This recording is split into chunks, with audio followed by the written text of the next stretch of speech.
Hello দেবদা আর Kaushik Ganguly sir, আমি দুজনকেই প্রণাম জানাই। আমি দেবদারও যেমন ভক্ত, আর কৌশিক গাঙ্গুলি স্যারেরও কিছু ছবি আমার কাছে অত্যন্ত প্রিয়। ধূমকেতু আনজাস্টিফাইড সিনেমাটার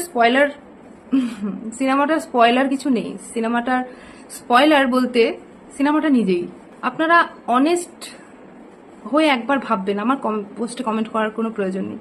অনেস্ট হয়ে একবার ভাববেন যে সত্যি কি সিনেমাটা আপনাকে কিছু দিল। সিনেমাটা খুবই আশা করে দেখতে যাওয়া। ফার্স্ট ডে ফার্স্ট শো কেটেছিলাম। ফার্স্ট দিন যেদিন অ্যাডভান্স বুকিংয়ের জন্য দেওয়া হয়েছিল, আমি কোনোদিনও দেবদার সিনেমা দেখতে যাইনি হলে, কিন্তু আমি দেবদার ফ্যান, দেবদার গানের ফ্যান। সেই নস্টালজিয়া, আমি যেহেতু 1996-এ জন্ম, তো বুঝতেই পারছেন যে আমার পুরোটাই দেবদার গান আর দেবদার সমস্ত কিছু নিয়েই কেটেছে। এবং আমাদের সঙ্গীত বাংলা ছাড়া অপশন ছিল না সব কিছুর মধ্যে থেকেও। আমি গেছিলাম কালকে ফার্স্ট ডে ফার্স্ট শো দেখতে। অনেকেই ইতিমধ্যে আপনারা দেখেছেন যে পোস্ট করেছে বা পোস্টের কমেন্ট ভীষণভাবে ভালো ভালো ভালো ভালো ভালো। তো আমার একটা কৌশিক স্যারের কাছে প্রশ্ন আছে, 10 বছর এটাকে স্থগিত রাখার জন্য কি এটাই কারণ যে গল্পটা আপনিও এখনো পর্যন্ত বুঝে উঠতে পারেননি? গল্পটা কি ছিল? আমার এটাই প্রশ্ন, ধূমকেতুর গল্প কি ছিল? দেবদার যে ক্যারেক্টারটা সেটা এসেছিল, তার কি কারণ ছিল? আমার জাস্ট এইটুকুই জান। ধূমকেতুতে প্রতিটা চরিত্র, এমনকি শুভশ্রী গাঙ্গুলি দিদি নিজের ক্যারেক্টারকে জাস্টিফাই করেছে। যে করেনি সে হচ্ছে দেবদা।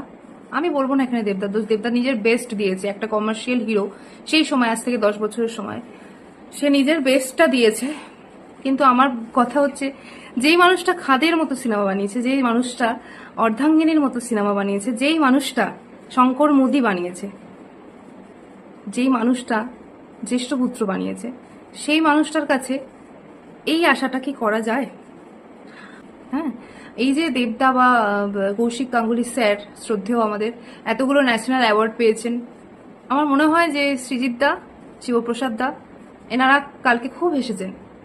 বিশ্বাস করুন স্যার, আমি সিনেমা দেখি, আমি ভালো ভালো সিনেমা দেখি, আপনার সিনেমা দেখি, অনেক সিনেমা দেখি, ভক্ত আমি হতে পারি, কিন্তু আমি না নিজের এই যে কালকে যে পাপটা আমি করে ফেলেছি না, সেটা আমি কিছুতেই বেরোতে পারছি না সেখান থেকে। আমি যত সোশ্যাল মিডিয়া এখন খুলছি, এখন আমি সোশ্যাল মিডিয়া যখনই খুলছি তখনই দেখছি দেবদা দেবদা দেবদা, এই সেই, হ্যাঁ খুব ভালো খুব ভালো। ভালোটা কি ছিল? গল্পটা কি ছিল? গল্পটা কি ছিল আমাকে একটুখানি যদি বুঝিয়ে